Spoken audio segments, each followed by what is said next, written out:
ఐదేళ్లుగా వైకాపా ప్రభుత్వంలో స్వామి భక్తిని చాటుకున్న కొందరు ఆర్టీసీ అధికారులు ఎన్నికల కోడ్ ఉన్నా అదే తరహా భక్తిని కొనసాగిస్తున్నారు. ప్రభుత్వానికి వ్యతిరేకంగా ఆర్టీసీ ఉద్యోగుల పక్షాన పోరాడిన నేతలపై కసి తీర్చుకుంటున్నారు. గతంలో ప్రభుత్వానికి వ్యతిరేక స్వరం వినిపించిన ఉద్యోగులను టార్గెట్గా చేసుకుని అడ్డగోలుగా సస్పెన్షన్లు చేస్తున్నారు. ఇదేంటని ప్రశ్నిస్తే ఏకంగా విధుల నుంచి తప్పిస్తామంటూ హెచ్చరిస్తున్నారు.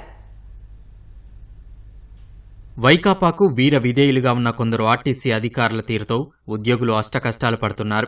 ఎన్నికల కోడ్ ఉల్లంఘించారంటూ సంస్థలోని ఉద్యోగులపై ఎడాపెడా సస్పెన్షన్ల వేటు వేస్తున్నారు. తమకు జరిగిన అన్యాయాన్ని 10 మంది ముందు చెప్తున్నా చాలు దీన్ని సాకుగా చూపి ఇంటికి పంపుతున్నారు. కింది స్థాయిలో కండక్టర్ నుంచి యూనియన్ లీడర్ల వరకు అందరినీ టార్గెట్ చేసుకుని మరీ వేటు వేస్తున్నారు. రాష్ట్రంలో మార్చి 16న ఎన్నికల కోడ్ అమల్లోకి వచ్చింది. కోడ్ ఆఫ్ కండక్ట్ నిబంధనల మేరకు ఏదేని రాజకీయ పార్టీల సభల్లో ఉద్యోగులు పాల్గొనకూడదు, వారితో కలిసి ప్రచారం చేయకూడదు. అలా చేస్తే సదరు ఉద్యోగిపై చర్యలు తీసుకునే అధికారం ఈసీకి ఉంటుంది. ఉల్లంఘనలపై స్పష్టమైన ఆధారాలు ఉంటేనే చర్యలు తీసుకోవాలని నిబంధన. కానీ ఆర్టీసీలోని స్వామిభక్తి ప్రదర్శించే అధికారుల తీరే వేరు.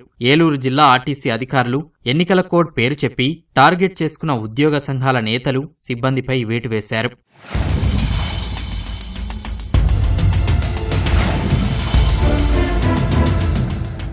ఈ నెల 4న ఏలూరులో కేఆర్ సూర్యనారాయణ ఆధ్వర్యంలో రాష్ట్ర ప్రభుత్వ ఉద్యోగ సంఘాల నేతలు సమావేశమయ్యారు. ఇందులో ఆర్టీసీలోని స్టాఫ్ అండ్ వర్కర్స్ ఫెడరేషన్ రాష్ట్ర అధ్యక్షుడు సిహెచ్ సుందరరావు సహా బహుజన వర్కర్స్ యూనియన్ రాష్ట్ర ప్రధాన కార్యదర్శి శాంసన్, ఎన్ఎంయు తణుకు డిపో కార్యదర్శి సుబ్బారావు పాల్గొన్నారు.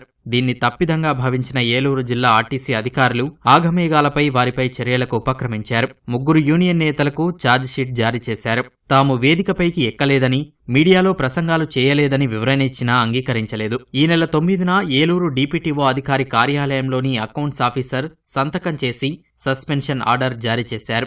ఆర్టీసీలో కార్మిక సంఘంగా గుర్తింపు పొంది వేలాది మంది కార్మికులకు ప్రాతినిధ్యం వహిస్తోన్న తమని అక్రమంగా సస్పెండ్ చేశారని యూనియన్ నేతలు ఆవేదన వ్యక్తం చేశారు. ఆర్టీసీలో ఇటీవల 146 మందిని సస్పెండ్ చేయగా వీరిలో 52 మంది ఏలూరు జిల్లాకు చెందిన ఉద్యోగులేనని యూనియన్ నేతలు తెలిపారు. మాట్లాడేదానికి కార్మిక వర్గానికి హక్కు ఉంది, కానీ దాన్ని బూచిగా చూపించి ఎన్నికల కోడ్ని ఆర్టీసీలో సస్పెన్షన్ చేయడం, అలాగే చేసింది ఎవరు? Accounts officer. ఛార్జ్షీట్ ఇచ్చింది ఎవరు? ఆయనే. ఎక్కడైనా ఏ చట్టంలో చెల్లుతుందా?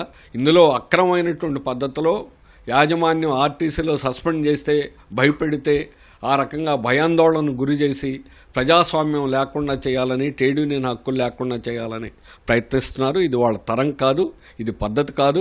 విలీనంతో ప్రభుత్వ ఉద్యోగులతో సమానంగా హక్కులు వస్తాయని, వేధింపులకు తెరబడుతుందని, ఉద్యోగ భద్రత ఉంటుందని వేలాది మంది ఆశించారు. విలీనం అయ్యాక వేధింపులు, సస్పెన్షన్లలో ఎలాంటి మార్పు రాకపోగా మరింత పెరిగాయని కార్మిక సంఘాలు వాపోతున్నాయి.